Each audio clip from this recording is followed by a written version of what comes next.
Fernando Horta, que bonito, que bom ouvir e ver você e Genuíno juntos aqui, trocando essas, enfim, são elogios, mas são assim, confidências de luta, né? Da luta, um pouco da solidão que é lutar justamente por essa emancipação, né, Horta? Sabe onde que tem certas pessoas que a gente fica muito emocionado de ter conhecido pessoalmente, né? E a pessoa ter tido boas palavras com vocês. Uma das pessoas que eu vejo assim é a Hildegard Angel, uma pessoa que marca a história brasileira, que tem um contato direto com tudo que aconteceu, e a outra, obviamente, é o Genuíno que é uma figura histórica solar, quer dizer, a pessoa esteve presente na grande transformação que o Brasil viveu, esteve presente na luta para chegar a essa transformação. Foi um dos mais covardemente atacados e perseguidos, foi parar indevidamente na prisão, aceitou aquela situação, porque também não tinha muito o que fazer, era preciso resignação e força, fez esse processo, saiu de lá, foi colocado no ostracismo, porque vamos comentar bem, todo mundo que a Lava Jato marcou nas costas, de alguma maneira foi afastado das estruturas de poder. Eu, inclusive, reputo que nós estamos com uma baixa qualidade de pensamento no governo, exatamente porque essas figuras foram retiradas efetivamente da circulação partidária, e o Genuíno não se deu por vencido. Ele disse, quer saber? Eu vou voltar a fazer o meu trabalho de formiguinha, e no início do ano nós tivemos ele aqui em Brasília, juntamos dinheiro de uma série de filiados do partido para trazer ele, para fazer palestras, conversar conosco, trazer um pouco do seu conhecimento, e é impressionante a capacidade de luta que ele continua, né? Não se entrega, e eu fico muito feliz de ter tido contato com isso. Para nós historiadores, eu me lembro que quando eu visitei o Mediterrâneo, a primeira vez que eu botei o pé no Mediterrâneo, como você é historiador, você estuda tudo que aconteceu por ali, né? Para mim foi um choque, assim, nossa, eu estou experimentando um pouco desse passar do tempo, dessa história, né? Toda vez que eu falo com o Genuíno, eu sinto um pouco disso. Ele é o nosso Mediterrâneo, né? Um romântico aqui no Giro das 11, Fernando Horta. E olha, eu não sei se o Genuíno não é escutado. Eu acho que a fala dele sempre repercute muito, né? Nas entrevistas que ele dá, né? Eu acho que ele, embora... E acho que tem interlocução também, né, pessoal ali. A gente sabe que ele é muito respeitado pelo Lula. Agora gostaríamos de ver mais, né, um volume maior das posições dele. É como se o Genuíno tivesse sido libertado, né? Ele sai da vida pública institucional e ocupa essa vida pública civil maravilhosa. Você tem liberdade, você não tem rabo preso com o governo, né, oposição, né, partido, né? Quer dizer, ele tem uma liberdade fantástica. Horta, Fernando Horta, deixa eu trazer aqui comentários do Hussein Brasil para a gente iniciar nossa resenha aqui. Brasileiros reféns de Lira e milicos, Lula negocia, Horta freio contrapeso do Conde, de peso. Fico feliz quando Horta erra em previsões ruins. E Hilde dura história mais passada com doçura. Aliás, já que o Hussein está provocando você do erro em previsões ruins, vamos lembrar um acerto seu, que foi a questão da espionagem dentro do governo e dentro da ABIN, que foi aí parcialmente desbaratada na semana passada, né? Quer dizer, se avisou muito, né? Que é um problema gravíssimo, aliás, é uma coisa que o Genuíno avisa também. Você acha que o governo aprende alguma coisa com essa história aí da Polícia Federal agora? Eu acho que aprende. Na realidade, o governo nunca desaprendeu, Conde. Todas as pessoas no governo sempre souberam do risco que é manter efetivamente essas figuras bolsonaristas nos seus espaços. O problema é que na hora de fazer o cálculo de custo-benefício, de saber se era melhor manter esse risco ou, de alguma maneira, fazer uma transformação, algumas pessoas fizeram um cálculo errado e acharam que o melhor era fazer uma transformação lenta, né, segura e gradual, para usar um termo comum na história do Brasil, um termo que não nos traz muitas alegrias, né? De alguma maneira, os pensadores do partido, quem está articulando atualmente a política ativa do governo, imaginou efetivamente, até porque eu sei que no partido muita gente defendia que fosse feito uma limpeza imediata, porque esses resquícios ideológicos do bolsonarismo, eles estão o tempo inteiro trabalhando para e né, e pelo fascismo. Então a gente tem que tomar um pouco de cuidado com isso, porque não vai parar, viu, Conde? Eu acho que não foi desbaratado ainda, não. Eu acho que essas relações que estão dentro das Forças Armadas, das polícias militares, dos sistemas de inteligência brasileiro, elas têm camadas, viu, Conde? Elas têm camadas, elas são como cebolas. Você tem camadas que estão ali sendo mais vistas nesse momento, mas você continua tendo camadas ideológicas extremamente fascistas que estão protegidas internamente, e eles fazem de tudo para se proteger. Olha o que está acontecendo, olha o que aconteceu com o Mauro Cid. Mauro Cid entregou, né, aqueles que ele achava que eram efetivamente disponíveis, né, para salvar um conjunto de militares que depois a CPI do dia 8 foi lá e colocou dentro do processo. A senadora Elisiane Gama trouxe para dentro e disse, não, essa gente vai ser indiciada também. Então, veja, nós estamos atuando nessa situação. Eles têm camadas de proteção, e o que caiu agora nessa questão da inteligência foi mais uma camada. E vou te dizer uma coisa, viu, Conde? Só caiu, e vou dizer bem sério para as pessoas entenderem isso, só caiu, só foi descoberto, esse processo só está vindo à tona porque agora esses indivíduos que usam mau estado, que utilizaram mau estado, resolveram atacar as próprias classes altas. Porque quando isso era feito para ameaçar efetivamente líderes sindicais, líderes de movimentos populares, líderes de luta de terra no interior do Brasil, todo mundo sabe como é que funciona isso, juízes, delegados, o Ministério Público, todos atuando em conjunto para fazer esse ataque efetivo aos movimentos sociais. Quando isso acontecia lá, e obviamente aquilo também tinha inteligência do Exército, também tinha inteligência privada, tinha inteligência de tudo que era lugar ali pago, muitas vezes até com recurso do Estado, ninguém falava nada. Agora, como o Bolsonaro foi para cima do STF, aí os grupos de classe alta perceberam, opa, aqui nós temos que parar a situação.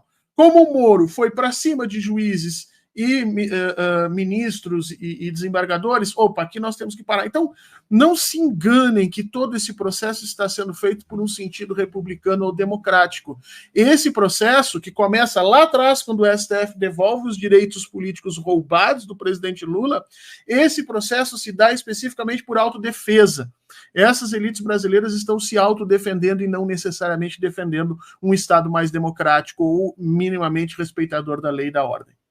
Vamos ter atenção a isso aqui e deixar de alimentar ilusões também de que tudo está sendo bonitinho, né? O Horta ele sempre vem com esse balde de água fria. Importante, né? De baldes de água fria em balde de água fria, a gente vai seguindo a luta. Olha, o Horta está aqui excepcionalmente, muito felizmente conosco, o Giro das 11 hoje, porque essa semana eu estou fazendo um evento, me foi pedido pela comunidade internacional, que promove o Lula Day, e é muito importante a gente destacar isso. Eu vou até fazer aqui, convidar vocês para a primeira entrevista de hoje, vai ser uma semana especial. São integrantes do PT, são, enfim, simpatizantes da esquerda, brasileiros que moram no mundo todo, nas principais cidades do mundo, e que se solidarizaram no momento da prisão do Lula, no momento do golpe no Brasil, e criaram desde então essa festividade, né, que é uma festividade, um alerta, que é o Lula Day, e que ocorre na semana do aniversário do presidente Lula, que é essa semana. O Lula vai fazer aniversário, se não me engano, na sexta-feira, que é o último dia do nosso evento, que vai contar com a presença do Paulo Okamoto. Hoje, às 5 horas, nós teremos um intelectual italiano, que é o Gianfranco Coccari, e uma brasileira ativista que mora em Ravenna, na Itália, Fernanda Triossi. A importância de Lula no mundo. Aliás, nunca foi tão importante discutir o peso que o Lula tem no mundo todo, haja vista o que está acontecendo no Oriente Médio. Mas antes, Horta, eu quero comentar da Argentina com você. Suas percepções e observações sobre o pleito que foi finalizado ontem no país de nossos hermanos porteños. Vamos lá. Eu acho que muita gente está fazendo alguns comentários ali, e acho que algumas coisas estão passando um pouco por cima, né?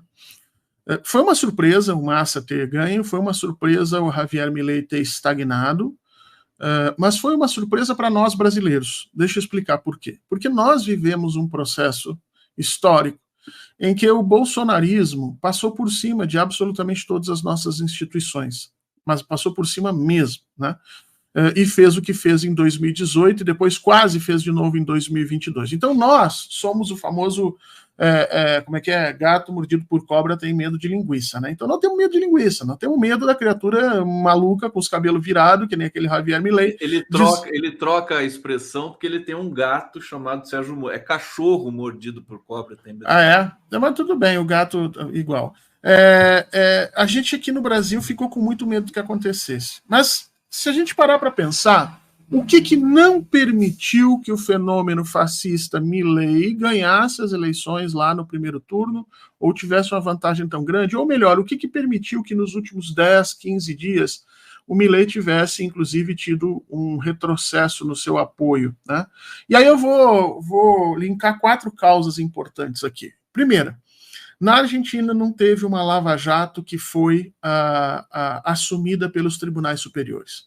Na Argentina nós tivemos uma espécie de lava-jato, sim, a Cristina Kirchner continuou sendo perseguida, processada, mas eram sempre a partir de tribunais locais, não dos tribunais centrais, não do centro efetivo. O poder judiciário na Argentina se manteve um pouco distante dessa estrutura política, e isso é uma enorme diferença. Sem a lava-jato, Bolsonaro não teria existido. Segundo, a Argentina tem, em Buenos Aires, se não me engano, 60%, 70%, acho que até mais, 70% dos seus eleitores. Portanto, a Argentina é, em grande medida, uma grande área urbana central, onde condensa uma quantidade brutal de votos. Ou seja, o interior da Argentina tem muito menos força política do que tem no Brasil.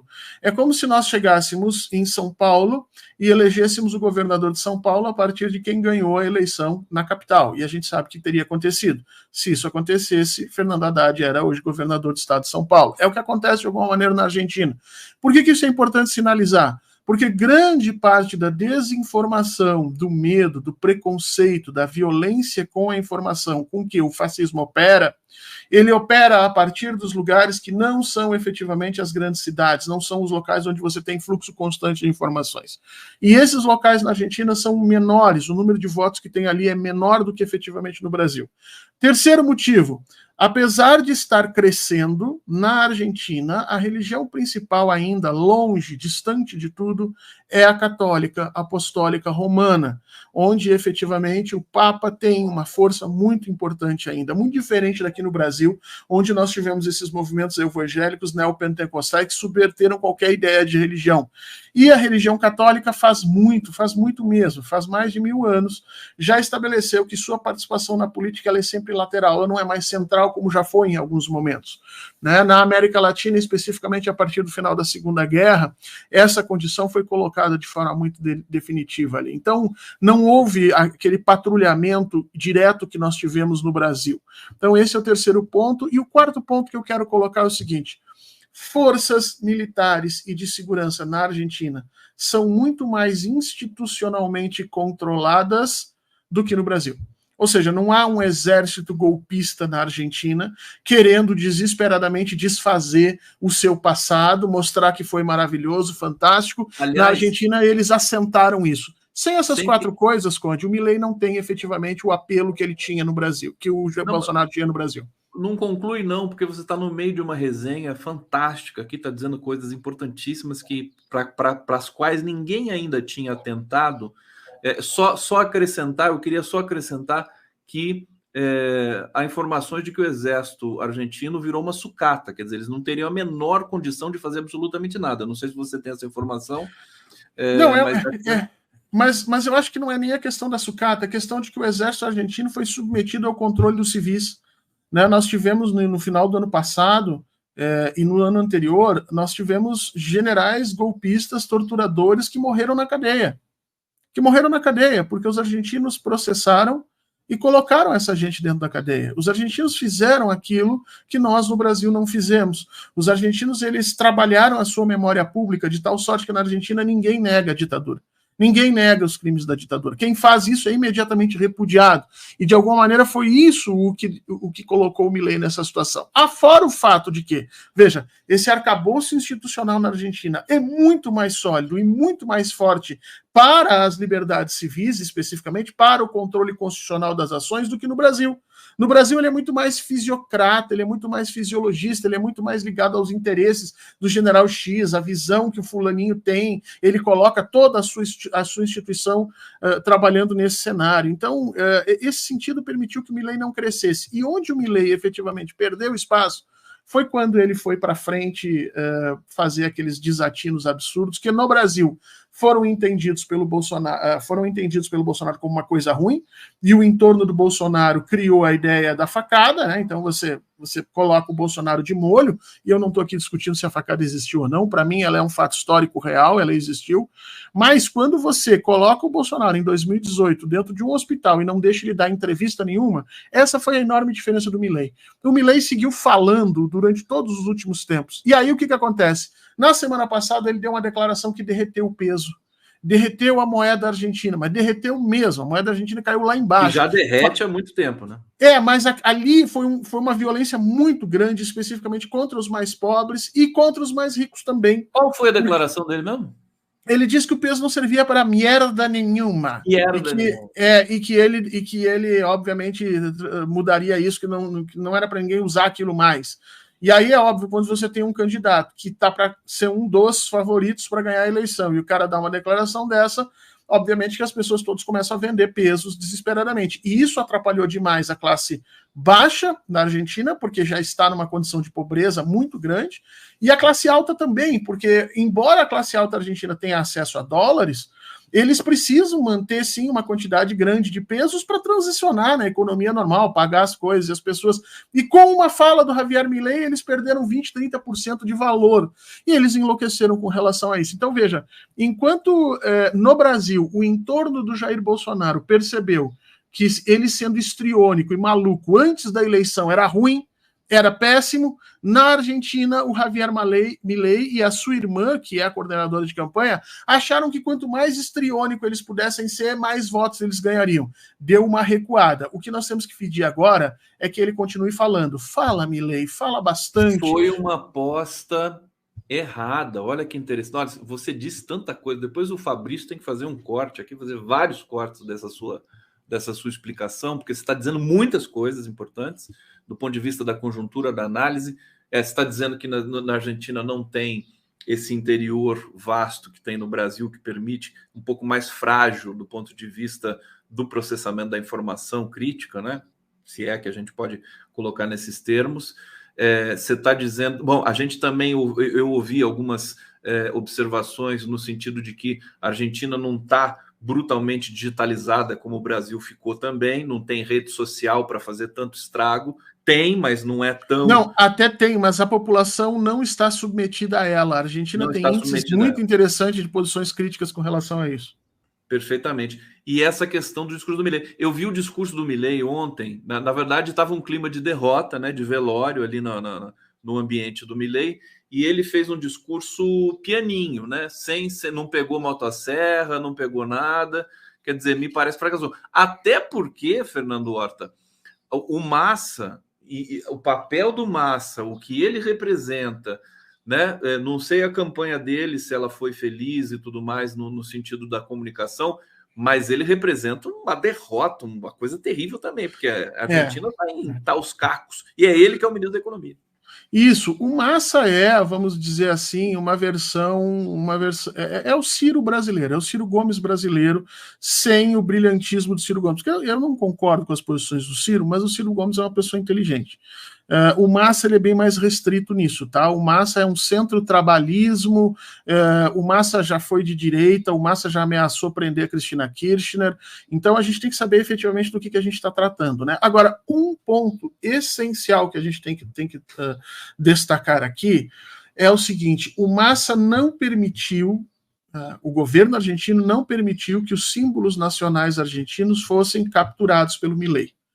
Você pode ver que esse ultra-neoliberalismo do Milei, ele é todo internacionalista, ele é todo voltado para o exterior, ele é todo voltado para a dolarização, para o sentido neoliberal global, e o Massa se apropriou de alguma maneira desses sentidos, né, da bandeira, do nacionalismo, que foi outra grande diferença que houve no Brasil. Quer dizer, no Brasil raptaram esses símbolos brasileiros, na Argentina não. Então o Massa conseguiu segurar essa situação.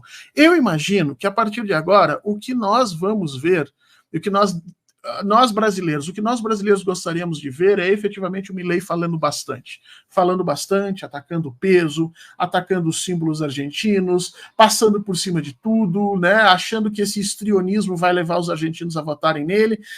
Esse histrionismo está funcionando com a parte mais jovem da população, que é onde foi voto para o Milei, mas não funciona com aquelas pessoas com mais idade, que tiveram um amplo trabalho de 20, 30 anos ali, de consolidação da memória pública.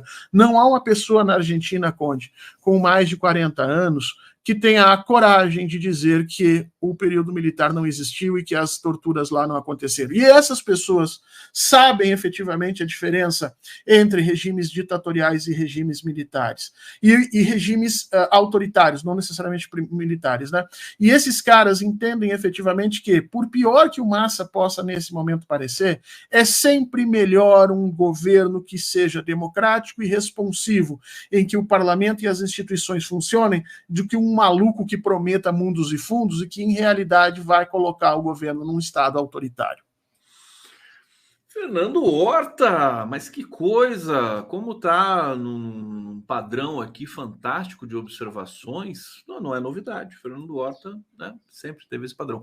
Vivian Lee, Fernando Rebelo Horta necessário, Maria Noemi, gato escaldado tem medo de água fria. O Fernando confundiu os gato escaldado tem medo de linguiça, né? Você falou que o gato... Não, gato mordido por cobra tem medo de linguiça. Vocês gato escaldado mordido por cobra tem medo de linguiça e água fria. Isso, a cobra é minha, o gato é meu, a linguiça é minha. Vocês têm que parar de dar pitaco nos meus ditados, caramba. O ditado é meu e ninguém tasca. Fernando Bai, Horta, parabéns, em 6 horas você foi o primeiro a falar coisa diferente, né? Algo diferente. A esquerda é muito repetitiva e cansativa. Muito bem, isso é muito bom, a gente fugir da mesmice, né? O Sem Brasil, o radicalismo deu votos e agora o radicalismo tira. É um pouco isso, um pouco o resumo da análise do Fernando Horta. Horta, eu quero colocar um vídeo. Pô, a gente precisa falar mais da Argentina, porque você está com uma leitura desse processo absolutamente refinada, mas eu quero falar um pouco também de Gaza com você e da situação no Oriente Médio. Só deixa eu fechar aqui, Conde, pode fechar, assim, porque fica parecendo que vai ser fácil. Não vai, tá? O número de votos da Bullrich, que é a candidata macrista, está em torno de 23%. Se ela conseguir virar 15% desses votos em direção, se o Milei virar 15% desses votos em direção a ela, ele ganha essa eleição. Então, não nos enganemos, o Massa fez um trabalho gigantesco nesse primeiro turno, mas a eleição não está nem de longe resolvida, porque a gente sabe, como aconteceu no Brasil, que todo isentão de centro, na hora que efetivamente o muro chacoalha, ele cai para a direita e se abraça na estrutura fascista. Então, o que tem que ser trabalhado a partir de agora é efetivamente a ideia de um sistema político responsivo. E isso o Milei não tem como explicar, isso o Milei não tem como oferecer, o Milei tem como oferecer caos, desespero, destruição, e esse é o ponto. Mas, de novo, foi uma tremenda vitória para as forças democráticas e agora vem a batalha final. Vem a batalha final, que evidentemente eu acho que vai ter muita atenção nesse momento também, embora nós tenhamos aqui pensado questões importantes dessa análise do Horta, das diferenças, né? Faz da Argentina, quer dizer, não um nicho óbvio de atuação da extrema-direita, como a gente viu no Brasil, na Hungria, em países europeus também, né? Na Inglaterra, no Reino Unido com relação ao Brexit e nos Estados Unidos também com relação ao Trump. Eu vou colocar aqui uma imagem sobre uma mulher falando da cobertura da imprensa em Israel, rapidinho. O Fernando vai comentar nessa. And we stand with the Palestinians, and we stand with Arabs. and they try and change the narrative because you own the narrative, see? This is our problem. You own the narrative. You own the United Nations. You own Hollywood. You own all these mouthpieces. Where are our voices? Our voices need to be heard as well. We've been watching your channel, and instead of mourning our dead, instead of mourning these Palestinian children, we've been having to deal with more dehumanization of Arabs. Bom, some-se a fala desta mulher, que eu não sei identificar, e não sei se essa manifestação também foi na Cisjordânia. Egito, se não me engano. Se não me engano, foi no Egito.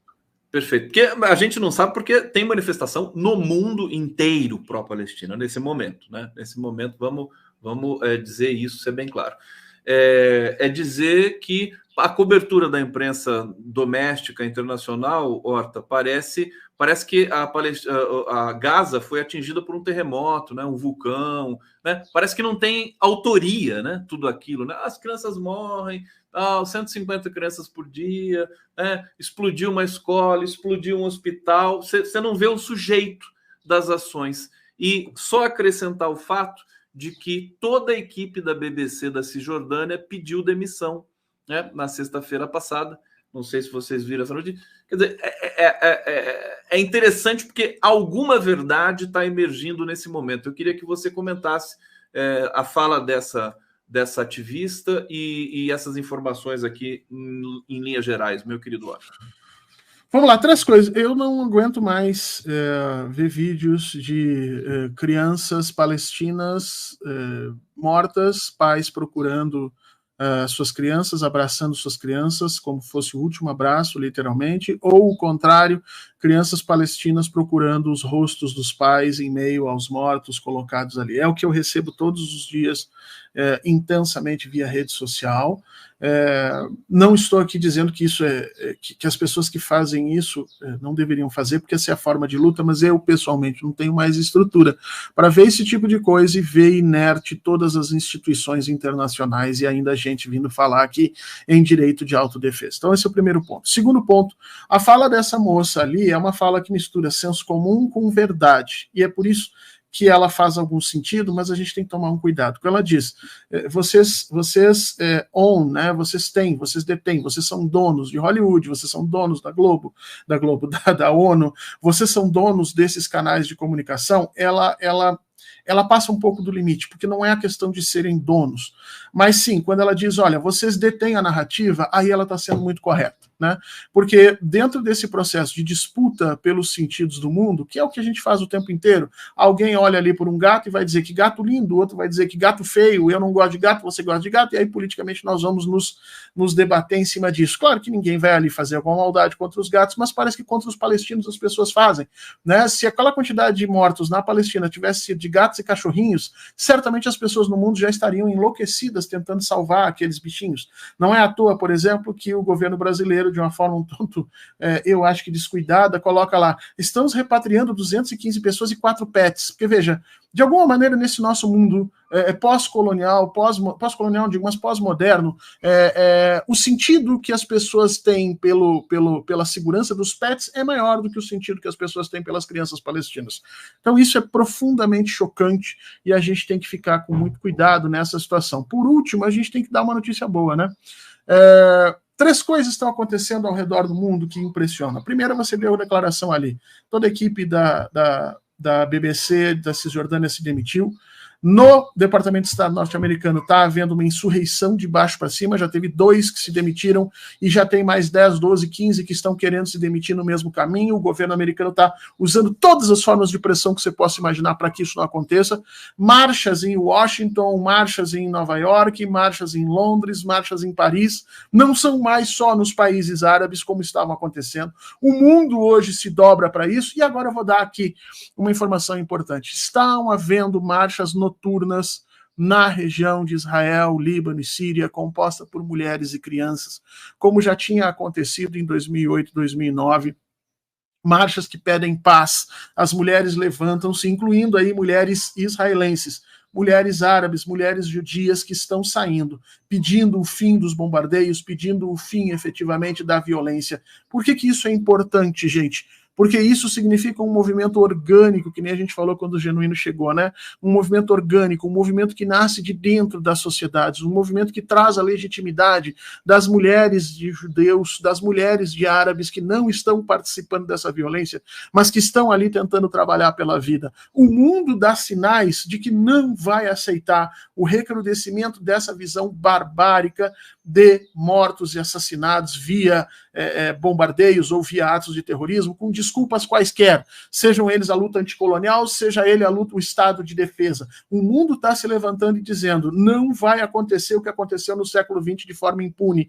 E isso, Conde, é isso a gente realmente tem que aplaudir, porque talvez seja um cenário que possa mudar o fim desse processo. Vamos acompanhar. Ainda parece que existe uma parte desse mundo que você falou, né, que está dormente, né, que não reage ao genocídio passado ao vivo e a cores pela televisão no mundo todo, mas, de fato, e inclusive alguns analistas, Reginaldo Nasser, passam por aqui e tal, Israel já perdeu, né? O povo palestino já venceu, né, essa batalha. Agora o massacre prossegue e a covardia também, né? Do ponto de vista da memória, o Reginaldo Nasser é um dos... eu acho ele, a Arlene Clemecha, são alguns dos embora não concorde com todas as opiniões, óbvio, das posições deles, mas são dos mais agudos interpretadores dessas questões, e eles têm razão. Israel perdeu o controle da narrativa já, perdeu o controle da estrutura histórica, ou seja, o que está acontecendo em 2023 vai ser contado como genocídio, vai ser contado de uma forma em que nunca antes na história de Israel eles permitiram fazer isso, e portanto, de alguma maneira, a história do povo palestino já ganhou. Mas, Conde, isso não é suficiente. As crianças estão morrendo, né? 50% da população da faixa de Gaza é mulheres e crianças. Israel está fazendo uma coisa terrível. Israel está matando o futuro do povo palestino, matando mulheres e crianças e destruindo o passado do povo palestino, bombardeando exatamente igrejas e hospitais que estão mais antigos do que o próprio Estado de Israel. O hospital que foi bombardeado era do século XII, a igreja era do século XII, o hospital que foi bombardeado era do século XIX. Então Israel está trabalhando num processo de guerra que transcende a ideia de guerra, transcende a ideia de matar o inimigo aqui no meu tempo presente. Israel está atacando o passado e o futuro da população palestina. E isso é uma nova forma de genocídio que a gente efetivamente tem que estudar. Recado para o pessoal que está nos assistindo na TVT, o Fernando Horta vai estar hoje também no Bom para Todos, né, Horta? Não é hoje que não, hoje eu não consigo ir. Hoje não. Pensei que você ia estar lá, ia fazer dose dupla na TVT hoje. Não, pedi licença para eles, eu tenho uma reunião agora de tarde, 3 horas, então não consigo estar lá. Então, recado pessoal da TVT que está nos assistindo muito obrigado por nos assistir até aqui, todo mundo nas redes sociais, TV 247, obrigadíssimo pela presença, pelo carinho, pelo engajamento, e amanhã estaremos de volta aqui mais uma vez às 11 horas da manhã.